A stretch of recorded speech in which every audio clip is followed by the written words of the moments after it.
Good morning, Chairman Cook and the rest of the committee. My name is Amnisty Freelen, and I'm the mother of Joshua Beasley, and also known as Mama Amnesty to a lot of kids that are still suffering in the incarcerated systems. I continue to fight for each and every one of them and advocate. My son Joshua died in the justice system when he was 16 after being transferred from TJJD to TDCJ. HB 3360 would expedite the process of kids being sent to the adult system without receiving the care they desperately need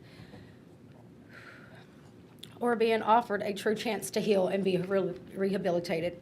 When Joshua was first sentenced, he was in an indeterminate youth, but later, at the age of 14, he became a determinate status. After interactions with staff, many people in this room are concerned about the safety of JCOs and other staff within TJJD custody and the youth. And this is a valid concern for each and every one of us today. However, a proper solution requires all of us, including this committee, to open our eyes and see the whole picture. These kids are not getting even a fraction of what they need to be rehabilitated. Joshua was pepper sprayed while restrained, and his spit got on a guard, and he got an assault charge. He was subject to excessive force, including the midst of a suicide attempt. I speak with many other children and parents who validate that this is happening to youth beyond just my son Joshua. Little T is a friend of Joshua's who did many years incarcerated with Josh. He is now serving time in TDCJ. He had his head slammed by a guard and assaulted the staff. This is not therapeutic, this is abuse.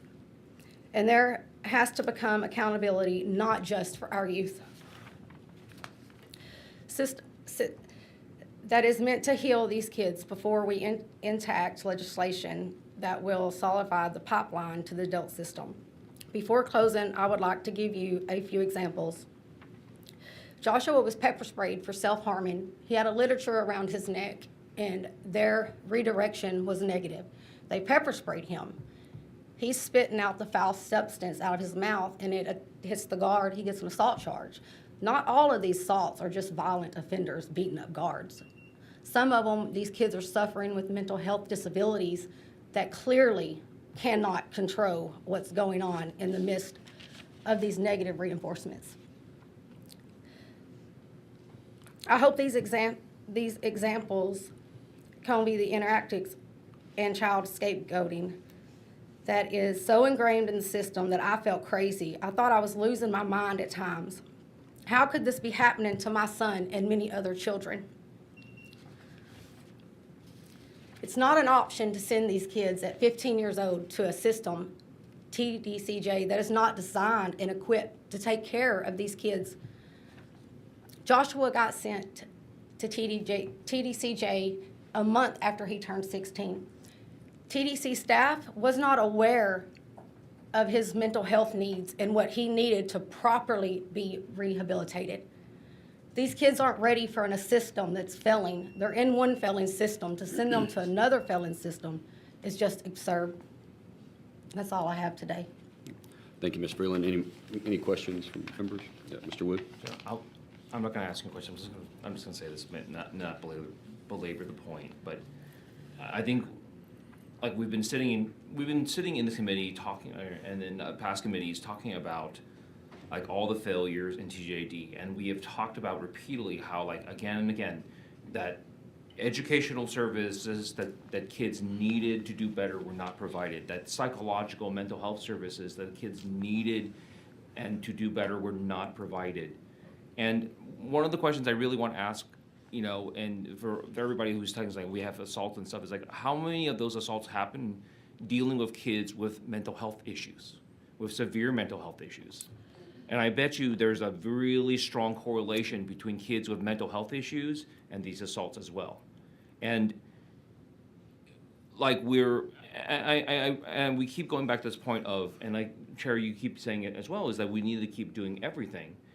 But I think in terms of dealing with mental health issues, behavioral issues, education issues, what we have done so far is still not enough. And for kids who are coming in who already have this in their background, and I think, like her son, the person he harmed the most was himself. And yet our system treated him like he was a murderer. And I think like efforts to make this, basically like the people I'm concerned about in like with a bill like this, and I respect you for carrying this and I understand your intent, but is like for kids like Mr. Beasley, who they didn't need to have a bigger boot on them for nonviolent offenses that were really just an issue of his mental health issues.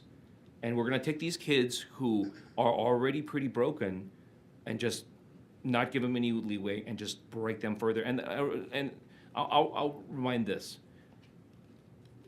Nothing in our law allows us to put kids up in prison forever.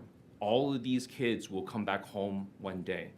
And if we take kids that are capable of being fixed and we put them into a system that is abusive, then we will get back adults who are abusive. Thank you, Mr. Wu. Members, any other questions? Thank you for